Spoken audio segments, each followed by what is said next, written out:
En effet, je pense que chez la majorité des personnes, on apprend juste à vivre avec tout au long de notre vie. On s'adapte tout au long de notre vie et c'est juste ça. Et donc ça fluctue en permanence.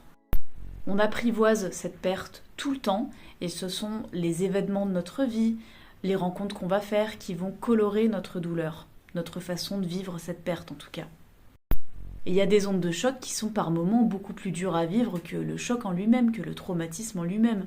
Et c'est totalement acceptable. De toute façon, tout est acceptable. Les sentiments, par définition, n'ont pas de hiérarchie, ils sont juste ce qu'ils sont. Et c'est pourquoi je trouve que l'expression faire son deuil, la plupart du temps, est pathogène, encore une fois, et extrêmement culpabilisante pour la plupart des gens qui vivent un deuil.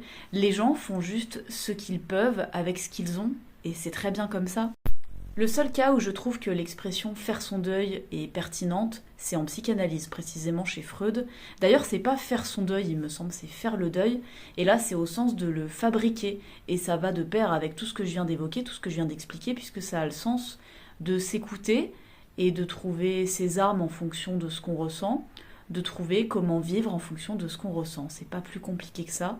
Et ça demande une adaptabilité permanente qui en tout cas est infiniment moins culpabilisante que cette idée que nous inflige souvent la société, on va pas se mentir, qu'il y aurait forcément une fin à toute cette souffrance. Non, la plupart du temps, il n'y a pas de fin, et c'est très bien comme ça. C'est juste les émotions, c'est juste être un être humain, justement, et c'est comme ça.